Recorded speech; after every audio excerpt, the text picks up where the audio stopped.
രണ്ട് ദിനവൃത്താന്ത പുസ്തകത്തിൽ നിന്ന് അധ്യായം 19. യഹോഷാഫാത്തിന്റെ നവീകരണം. യൂദാ രാജാവായ യഹോഷാഫാത്ത് സുരക്ഷിതനായി ജെറുസലേമിലെ കൊട്ടാരത്തിൽ മടങ്ങിയെത്തി. അപ്പോൾ ഹനാനിയുടെ മകൻ യേഹൂ ദീർഘദർശി അവനെ കാണാൻ ചെന്നു.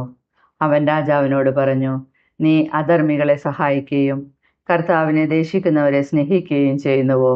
നിന്റെ ഈ പ്രവൃത്തി മൂലം കർത്താവിൻ്റെ ക്രോധം നിനക്കെതിരെ പുറപ്പെട്ടിരിക്കുന്നു.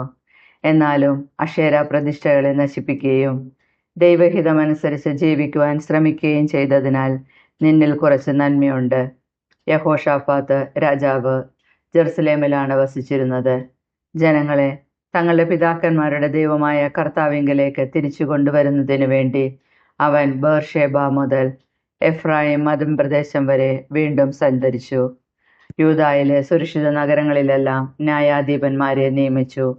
അവർക്ക് ഈ നിർദ്ദേശവും കൊടുത്തു: നിങ്ങൾ ശ്രദ്ധയുള്ളവരായിരിക്കണം. കാരണം നിങ്ങൾ മനുഷ്യന്റെ പേരിലല്ല, കർത്താവിൻ്റെ പേരിലാണ് വിധി പ്രസ്താവിക്കുന്നത്.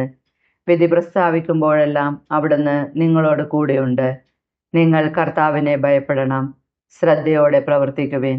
അനീതിയും പക്ഷപാതവും കൈക്കൂലിയും അവിടുന്ന് പൊറുക്കുകയില്ല. കർത്താവിൻ്റെ നാമത്തിൽ വിധിക്കുന്നതിനും തർക്കം തീർക്കുന്നതിനും യഹോഷാഫാത്ത് ഏതാനും ലേവ്യരെയും പുരോഹിതന്മാരെയും കുടുംബത്തലവന്മാരെയും ജെറുസലേമിൽ നിയമിച്ചു. അവിടെയായിരുന്നു അവരുടെ ആസ്ഥാനം. അവൻ അവരോട് നിർദ്ദേശിച്ചു: ദൈവഭയത്തോടും വിശ്വസ്തയോടും പൂർണ്ണ ഹൃദയത്തോടും കൂടി നിങ്ങളുടെ കർത്തവ്യം നിർവഹിക്കുവിൻ.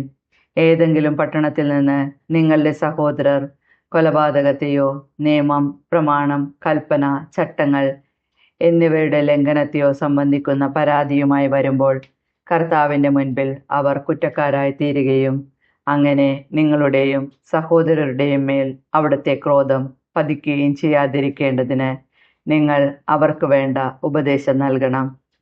ഇപ്രകാരം പ്രവർത്തിച്ചാൽ നിങ്ങൾ കുറ്റക്കാരാവുകയില്ല. കർത്താവിനെ സംബന്ധിക്കുന്ന കാര്യങ്ങളിൽ അന്തിമ തീരുമാനമെടുക്കേണ്ടത് പ്രധാന പുരോഹിതനായ അമരിയ ആണ്. കർത്താവിനെ സംബന്ധിക്കുന്ന കാര്യങ്ങളിൽ അന്തിമ തീരുമാനം യൂദാ ഭവനത്തിലെ അധിപനും ഇസ്രായേലിന്റെ മകനുമായ സെബദിയായും.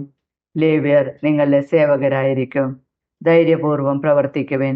കർത്താവ് നീതിമാന്റെ പക്ഷത്തായിരിക്കും.